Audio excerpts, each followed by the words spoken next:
In the last section of notes, we looked at how the lithium-ion cell operated, generally speaking, and talked about the open crystal structures that were required of the electrode materials in order for lithium to be able to intercalate into the materials and de-intercalate out of the materials.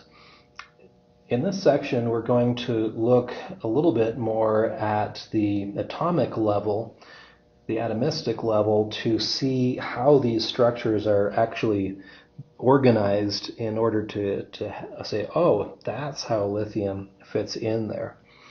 We'll start by looking at the negative electrode, and then we'll look at the positive electrode material, and we'll actually look at the separator right at the very end as well.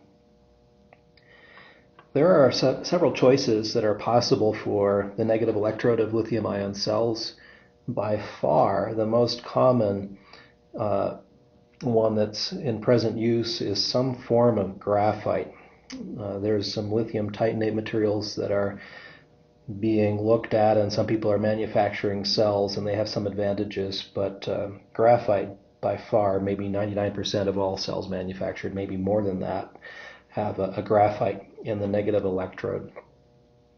So graphite is a form of carbon. It's a form of C6, but there's different ways of putting carbon atoms together, and you can have different properties. So, for example, a diamond is also purely carbon, but the chemical bonds are arranged in a different way from how they are in graphite. In graphite, I've got layers of graphene, and graphene, if I look at the bonds, looks like a honeycomb. And so I have these hexagonal shapes that make up graphene, where there's a carbon atom at every one of these vertices here. And it just goes on forever until the end of the graphene sheet. So the graphene is extremely tough stuff if I stretch it and so forth, and people can actually manufacture this with one layer of atom thickness, which is pretty remarkable. But if I take one graphene sheet and I lay it on top of a second graphene sheet, what I end up with is graphite. And I can add more and more of these layers. It's just like putting layers of paper on top of each other, really, where the paper is really tightly bonded to itself, but it's not that tightly bonded to the sheet underneath. There might be some static electricity that wants to keep it in place, but there's not really tight bonding. And with graphite, it's not static electricity that keeps it in place. There's other forces, but the bonding is not very tight. This is why we have graphite pencils, by the way. The graphite, if I rub my pencil tip on a piece of paper, the graphite very easily comes apart and stays on the paper just by the friction forces. Here, I've attempted to draw what a lithiated graphite might look like. So this structure here is a graphene sheet, and this structure here is a graphene sheet. There are these hexagonal structures, but because of the rotation of this 3D model, it's maybe difficult to see that they're hexagonal, but they look like this. And we have these sheets laying on top of each other. The purple spheres are meant to indicate lithium, and along with its associated electron in its orbit. And this is actually roughly to scale of lithium inside of a graphene sheet, and the electrons from the graphite are very tightly covalently bonded to each other, and so they don't interfere with the intervening space very much. So you can imagine maybe that in this graphene sheet there are vacancies, and I might be able to put a lithium atom right there, or right there, or right there, or right there. And in fact, that's the case. So I have stacked layers of graphene that make up this graphite. And in the middle of these these carbon atoms in the graphite, I've got a vacancy, a hole, an opening where lithium can go. And the spacing between the layers here is big enough so that lithium can be absorbed into the material and be removed from the material. And that's basically how it works. Graphite is electrically, it's not a great conductor, but it's a conductor. And so the electron also has a path. So there you go, layers of graphene, lithium in between. I say that cells use some form of graphite. It turns out that this picture is a little bit idealized. There are different forms of graphite, and it doesn't have so much to do with this orientation there, that I think is pretty constant, but with how large these sheets of graphene are and how they're organized. And so if you look at this picture here, where each line is meant to indicate one of these graphene sheets, we can see that, okay, there's a bunch of graphene sheets stacked together here, and there's a bunch here and a bunch here, and all of that, and all of those are somehow jammed together to make the graphite. And the graphite is not, perfectly homogeneous, perfectly uniform. It's in fact made up of small pockets of these layers of graphene. This here is more typical of a synthetic graphite that I would manufacture in the lab, where I have more control over how it is constructed. And another possibility is something that looks like this. And again, we have these layers, but the layers, these pockets of graphite, are much more jumbled, and this is more characteristic of a hard disordered carbon, like a hard coal, anthracite coal, for example. And battery cells are made with either of these as the negative electrode material. They have somewhat different properties, but generally speaking, they work in the same way. And sometimes the materials are a blend, where you have some of a synthetic graphite and some of a natural graphite or hard disordered carbon in the blend, in order to take advantage of different materials' properties.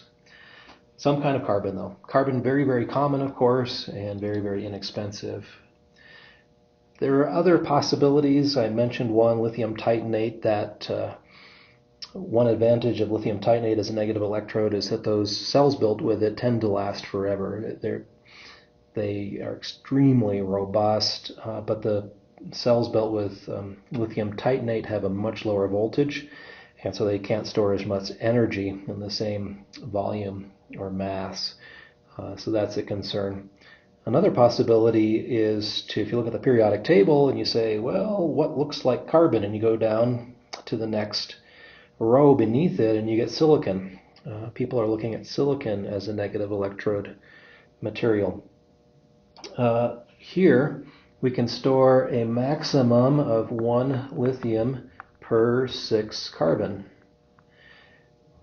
With silicon, I don't have the number with me, but I think you can store something like 4 lithium per silicon, and that number may be wrong, so look it up yourself and verify it. So silicon has the possibility, and I can build graphene-like structures with silicon and have the cell operate basically the same way. So silicon has that huge advantage of storage capability, but it has, at this point in history, significant problems with life.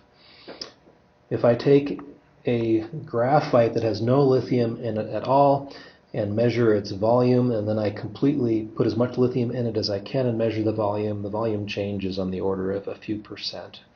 What that means is the mechanical stresses and strains on the structure are quite small, whether there's lithium in it or lithium not in it, and that leads to a robust long life.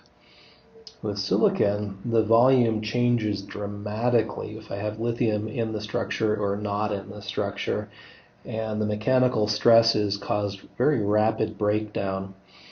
And so there's people looking at various ways of reinforcing the silicon or mixing other things in with the silicon, or just all kinds of clever ideas that are being tried out in the lab, and every once in a while you hear of some new breakthrough, but none of these cells have made it to commercial applications yet. We look forward to things like that in the future. Positive electrodes, unlike just graphite, we have a lot more variety of things that could be used to build a lithium-ion cell. In 1980, John Goodenough and his research team discovered that lithium cobalt oxide is a viable material for lithium intercalation. We often just refer to it as LCO, lithium cobalt oxide.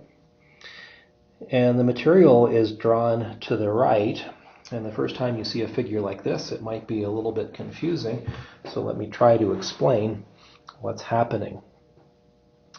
In this figure, the red dots are oxygen. And kind of buried inside here, so it's difficult to see, those are cobalt. And the oxygen and cobalt together form a quite rigid structure. And notice the structure repeats, and I have layers of this oxygen cobalt material. The layers are not one atom thick like they are with graphite and graphene. They are a couple atoms thick in these layers, but nonetheless the idea is the same. And the lithium is able to intercalate between the layers of the cobalt oxide. If there's no lithium in the material at all, this is simply cobalt oxide, COO2. And if there's lithium, one lithium per cobalt oxide, I have LiCOO2, the full material. But I can also have different fractions of lithium there, and this is a little bit confusing the first time you see it also. And notice that I wrote here Li subscript X cobalt oxide, where X is a number between 0 and 1. So 0 less than X less than 1 is a fraction. You say, well, how can I have a half of a lithium atom? Or how can I have a quarter? Well, you can't. But looking at the entire structure, not all of the possible vacancies that could hold a lithium atom are always full. Some of the vacancies might be empty. And so the X then is the fraction of these vacancies that could possibly hold a lithium atom that are in fact holding a lithium atom. I like to refer to this as an analogy of like a hotel, and a hotel has rooms, and maybe every room can have exactly one person in it, which is a little bit impractical, but suppose that's the case. So my lithium ion hotel here, if I'm completely full, every room has a person, well, X would equal 1. Now if my hotel is completely empty, then X equals 0. But if I have 300 rooms and 100 of those rooms are presently occupied, then X equals 0.33, indicating the fraction of rooms that are occupied, or in this case, the fraction of possible lithium-ion vacancies that have lithium atoms filling them. Later on, we're going to talk about a state of charge of a battery cell, and the state of charge is related to this. We say that the cell is fully charged when it's at its maximum voltage. It's fully discharged when it's at its minimum voltage. But that will have to do with how much lithium is in the negative electrode material versus how much is in the positive electrode material. And so this idea is not a direct, X is not equal to state of charge, but X is related to the state of charge, and we will see that eventually as we proceed through the lecture materials. So the cobalt oxide is structured. It has this crystal form where these blue layers don't change, and so that's why it's a crystal, but there's openings that lithium can go in between these layers, and so it's an open crystal. And because the format of the material has layers, we call it a layered material, and a layered cathode is a common term for it.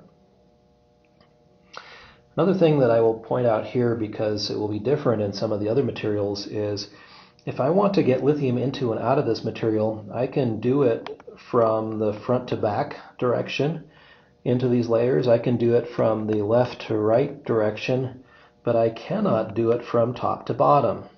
That doesn't work because these layers of cobalt oxide are too dense, they're too compact to allow lithium to flow between those chemical bonds. So the openings allow insertion and removal along two dimensions, the forward-back and the left-right dimension, but not the third dimension, not the up-down. So this is called a two-dimensional material because of this ability to put lithium in two different ways. The higher the dimension of the material, the less resistance you have to lithium going in and out, and that is a favorable quality if I have a low resistance to the cell. Okay, 1980, lithium cobalt oxide. Most consumer electronics like laptops and portable music players and cell phones will use battery cells that are lithium cobalt oxide based.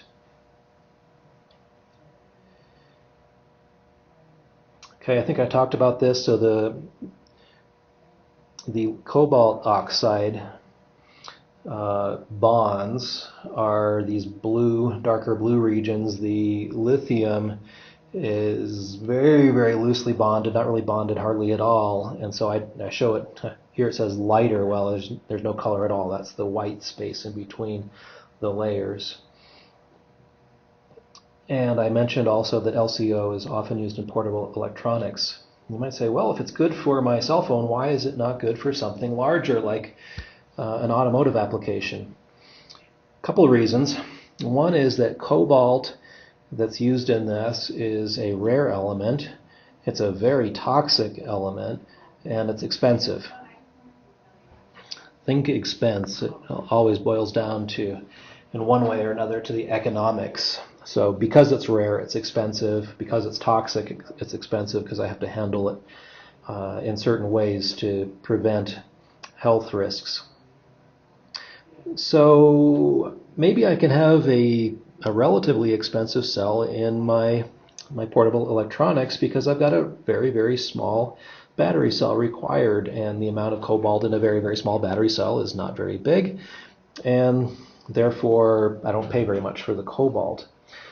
But if you imagine how small your cell phone battery is compared to an electric vehicle battery, there's many there's orders of magnitude different. And so I might be able to afford or put a lot of money in my cell phone, which, by the way, costs a lot anyway. And I wouldn't be willing to multiply that by the same factor to get an electric vehicle battery pack. So cobalt, it really isn't practical as the primary element inside a battery for an electric vehicle. There's another little bit more subtle point, is that only about half of the theoretic capacity can be used. So if we go back to this previous slide, I have it shown with all of the vacancies are full of these purple lithium atoms. And if I were to start removing lithium, they would kind of be removed randomly from the different layers, but on average I'd have the same fraction of lithium on each layer. And we talked about this value of x being the fraction of lithium that was there. So I start out with x equal 1, and as I remove lithium, x gets smaller and smaller.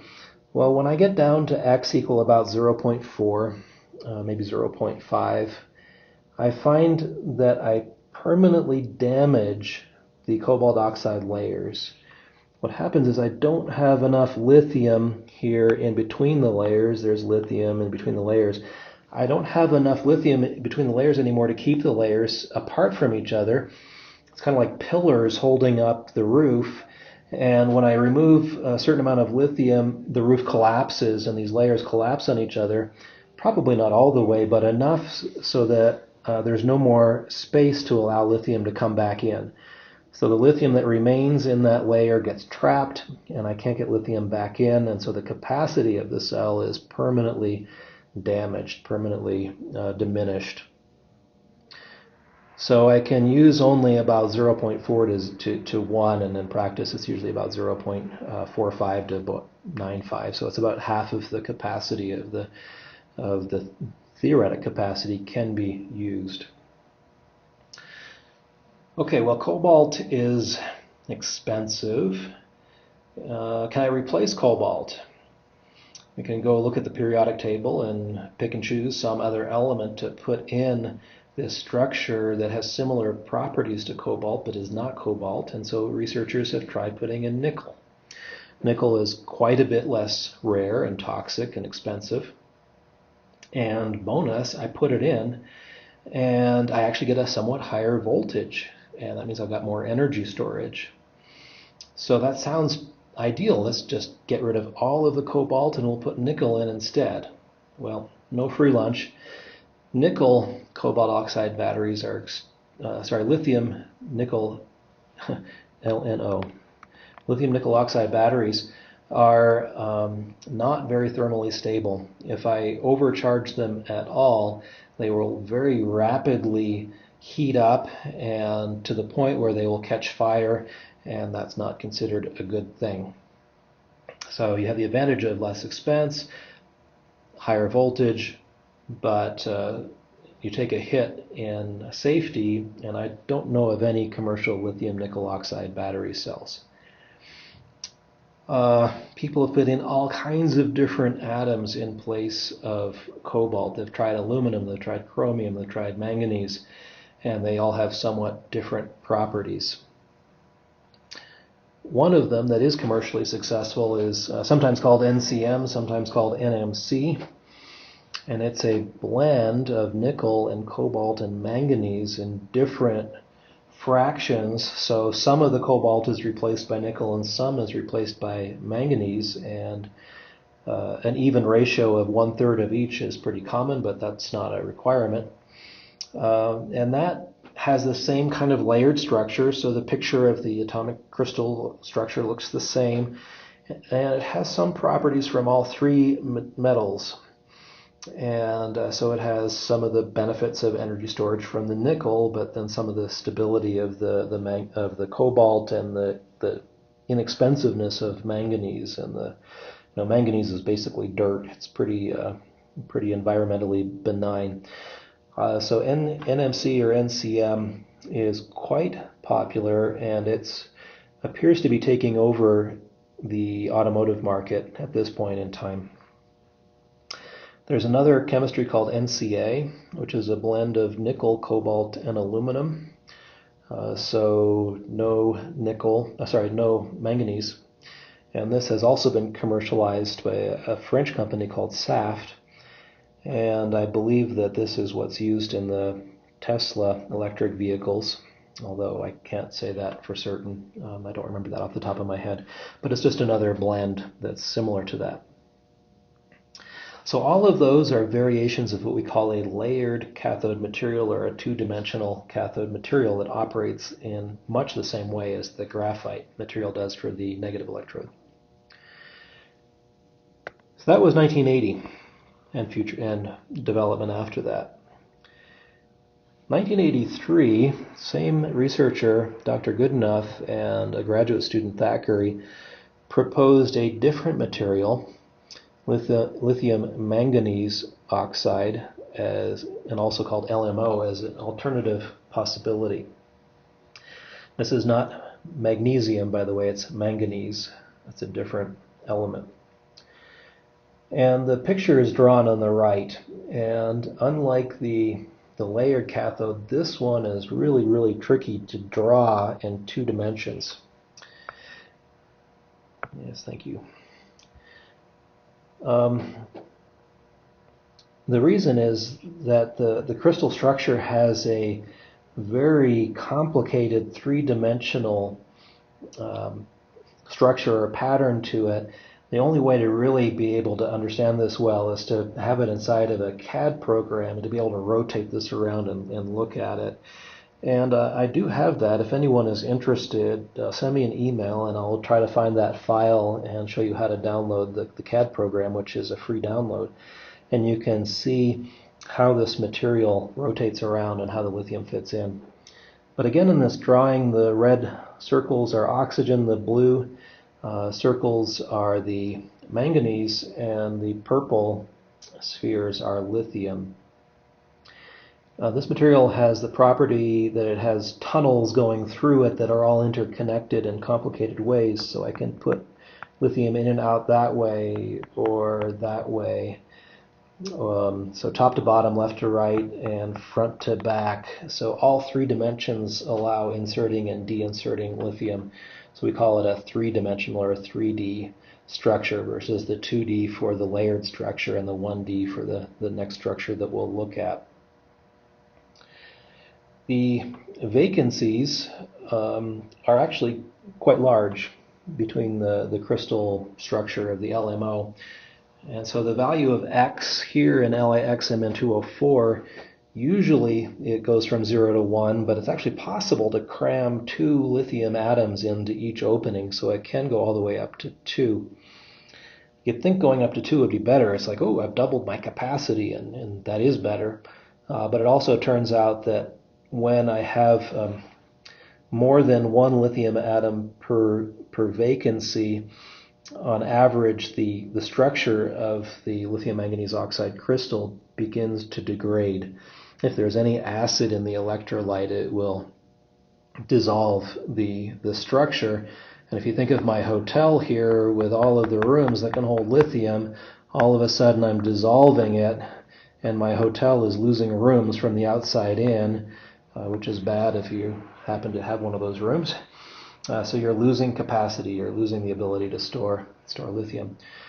So in really any practical application I've ever seen, X is constrained to go between 0 and 1, and actually even a somewhat smaller part of that range usually.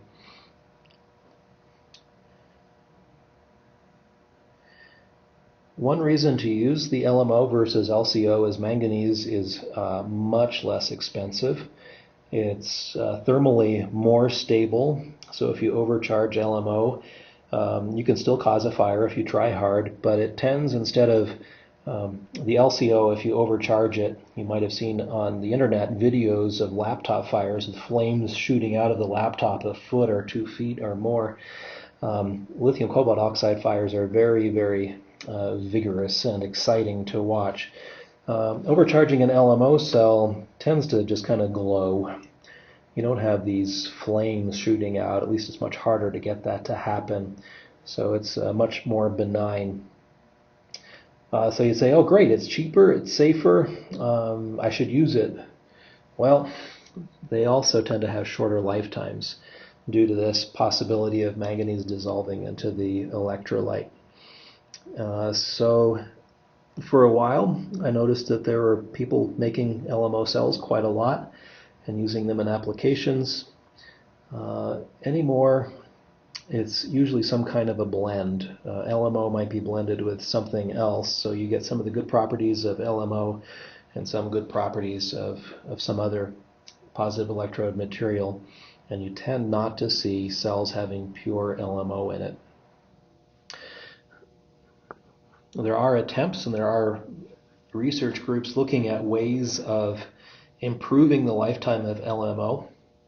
In particular, I mentioned that if I've got a particle and it dissolves, it's going to dissolve from the surface out. So there's research groups looking at depositing films on the surface of the LMO that protect it from the acid attack so that it will last longer. This is atomic layer deposition of some kind of a ceramic, like aluminum oxide is commonly done, and this actually works. It works really well.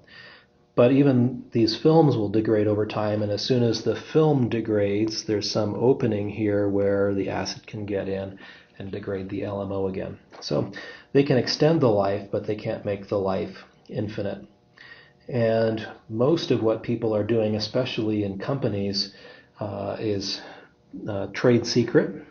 They will not tell you. They might tell you that you have LMO positive electrode material, but they will not tell you what they added to it in order to make it last long, because that's how they make their living. They make a better cell than anyone else makes.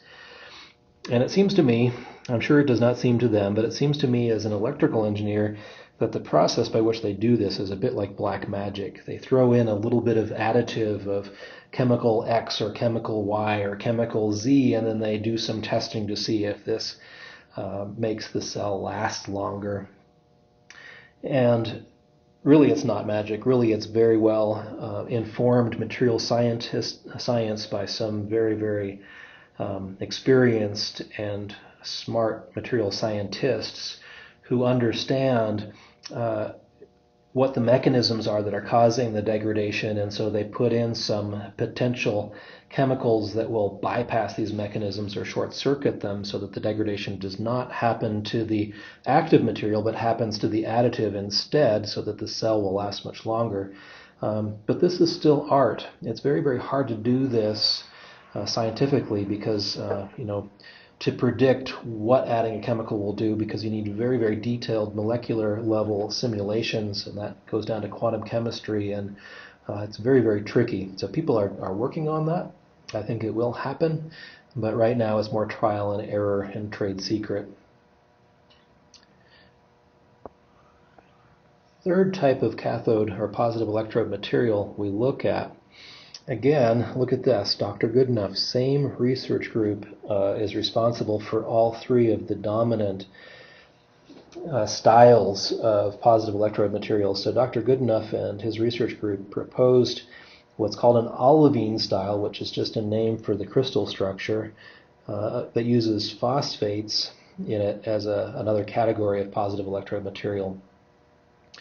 The most common in these is iron phosphate, or LFP. F is the symbol for iron.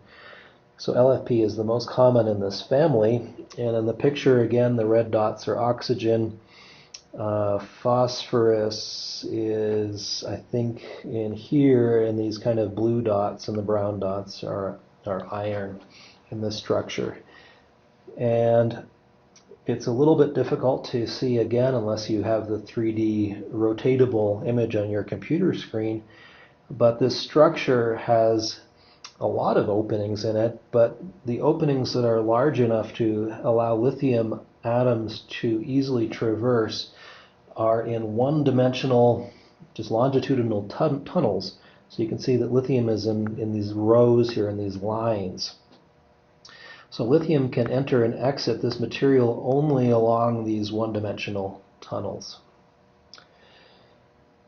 The material LFP is low cost. Iron is really readily available. Phosphorus readily available. Oxygen, of course, is what you're breathing right now.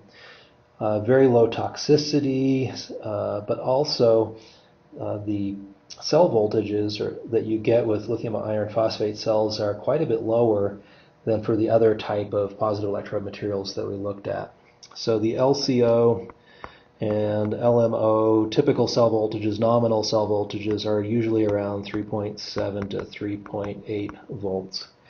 The LFP cell voltages is usually around 3.3 volts. So you lose about half a volt per cell for the same volume, and actually I think somewhat more mass, because iron is a heavy element and phosphorus as well.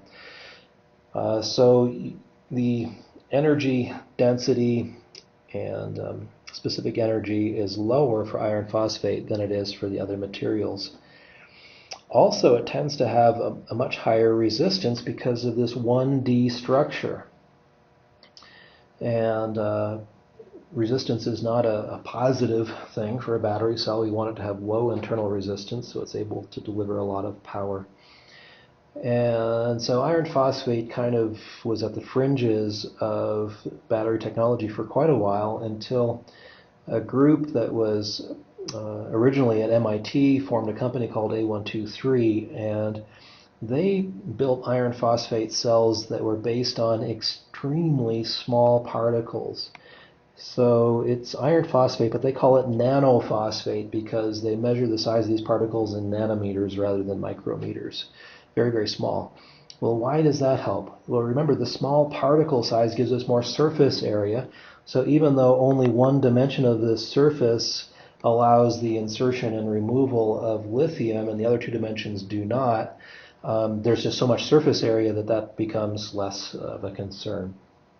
So the key to getting iron phosphate cells to work is to have very, very small particles. And that's been commercialized. A123 has been around for quite a while. It's had its ups and downs, and it was actually eventually purchased. It was split in half, and the largest portion was purchased by a Chinese company. Almost all of the cells manufactured in China our iron phosphate cells, at least for their own domestic use, and because it's so inexpensive. There's other possibilities for cathode materials or positive electrode materials. Most of them are mixtures of what I've shown you, but there's research going on all the time for new crystal structures, new atomic formulations. We would like to get the voltage up, and by using vanadium instead of some of the other elements, you can get higher voltages, but that has its own set of problems and so forth. So this is a very active research field, and we should expect to see progress over the next years. That doesn't really change anything in this course, fortunately, because the models that we develop are able to encompass any of these types of materials. So those are the negative and positive electrode materials. Let's talk briefly about the electrolyte that fills the voids in the cell. So it's the media that conducts ions from one electrode to the other. And the largest component to the electrolyte is a solvent, which doesn't take part in any of the chemical reactions. So in an aqueous cell, that solvent is water. But in a lithium-ion cell, because the voltages are above the 2-volt breakdown point of water, we have to use some other kind of solvent. Inside of this solvent, we have some kind of an ionic compound, which could be a salt, which is one element from the left side of the table, a periodic table, one element from the right side of the periodic table combined together. Table salt is one example, but there are many, many others. Or an acid. An acid is something that tends to give off positively charged hydrogen plus whatever else.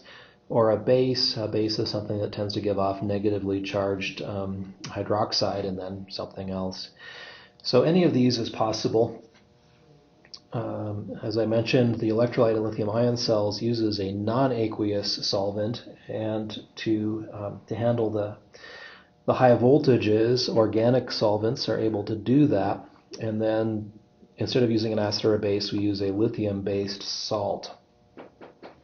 And this, again, it acts only as a conducting medium of lithium from one side of the cell to the other. It doesn't take part in the chemical reaction.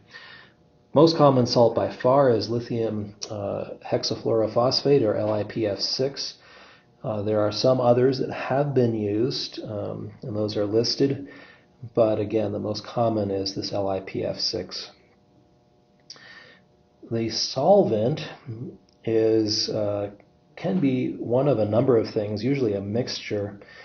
Ethylene carbonate is one possibility, propylene carbonate, dimethyl carbonate, ethyl methyl carbonate, diethyl carbonate.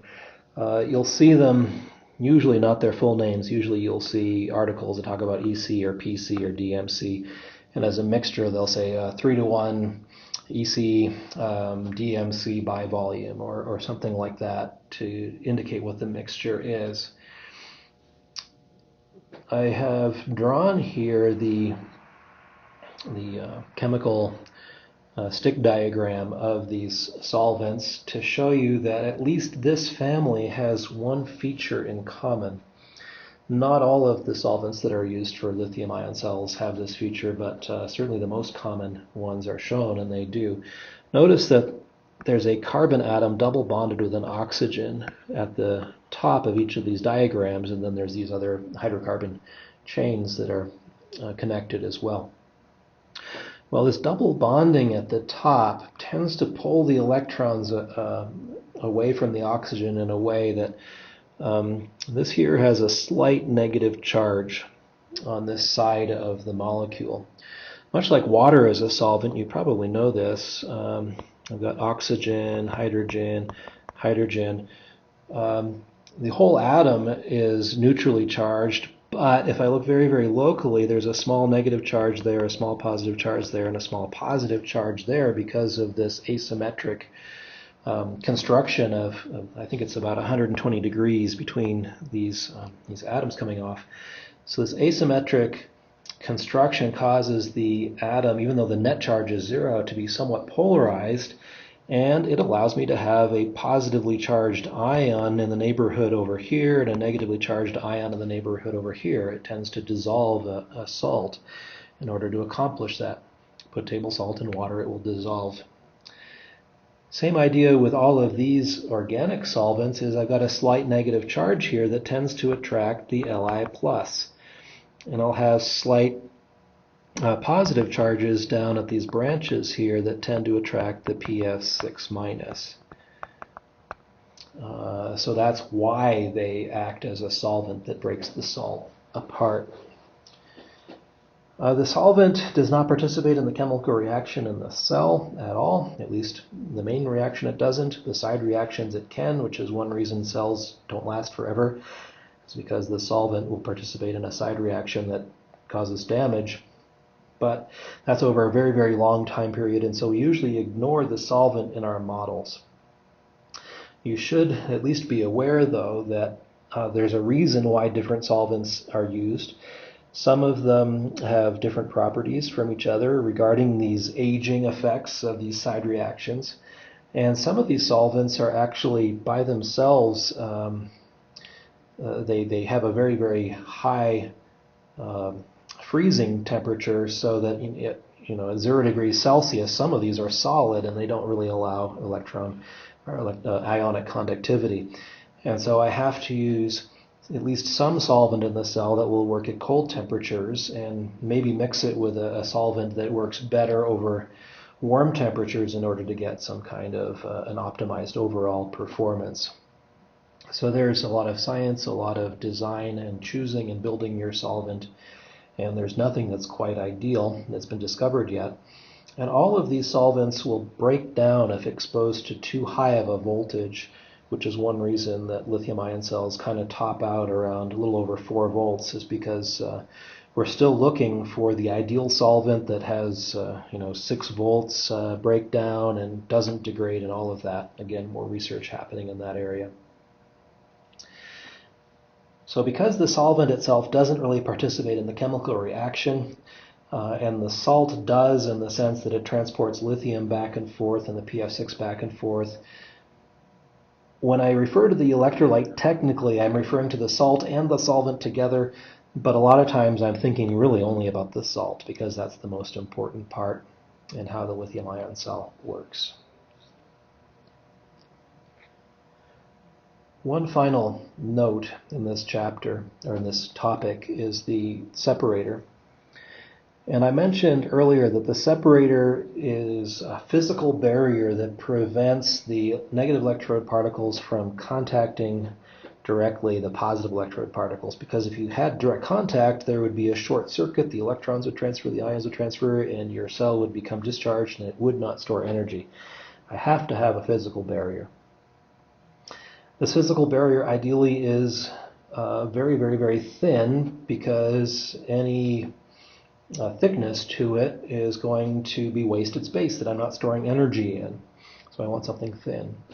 And I have to have the ability to have lithium ions be able to go through this barrier. So it has to be permeable.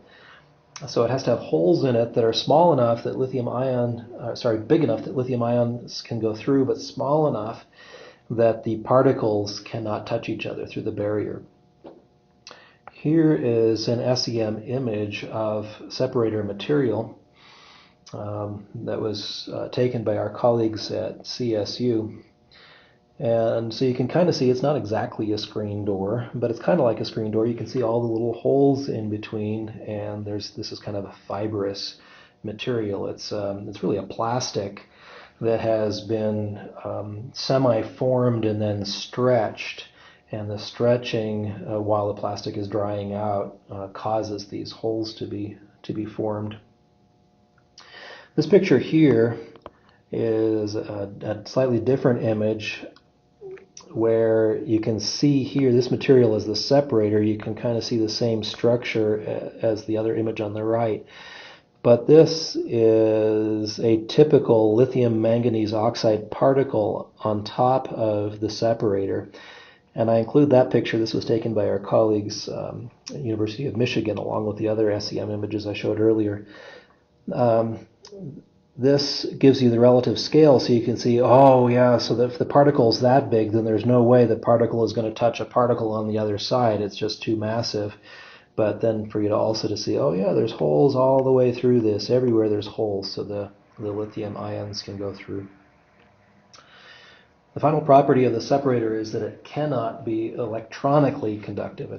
It must be ionically conductive. It must allow the ions through, but it cannot allow the electrons through, because that would again short circuit the positive and negative electrode materials. So I hope this is helpful to you. It certainly was to me when I encountered this material the first time, to say, oh, that's really how the lithium moves into and out of the electrodes, and oh, it's not just a chunk of material, it's actually particles, and that's what a separator looks like, and so forth. So again, we're not modeling this in any great detail at this point. We'll model some of it later on, but I want you to have a background. I want you to have a feel for what's happening inside the cell, because the equations really won't make sense unless you have that intuition that goes along with it. So again, in this section we looked at negative electrode material, principally graphite. Positive electrode material, principally lithium cobalt oxide, lithium manganese oxide, and lithium iron phosphate. We looked at the electrolyte composition and the separator. The rest of this chapter we're going to do at a somewhat higher level, to ask a little bit more philosophical questions. We're going to ask, is there enough lithium in the world for us to make a fleet of electric vehicles or grid storage or whatever? When I'm looking into purchasing battery cells for the device that I'm manufacturing, what kind of qualities should I look for in the manufacturing process? How are they manufactured in the first place? What are the qualities? What are the failure modes, and so forth? So the rest of the chapter is not really linearly part of the course. It's more background information, more flavor that I think you should be aware of, which is why I included it. And so let's proceed and look at some of that.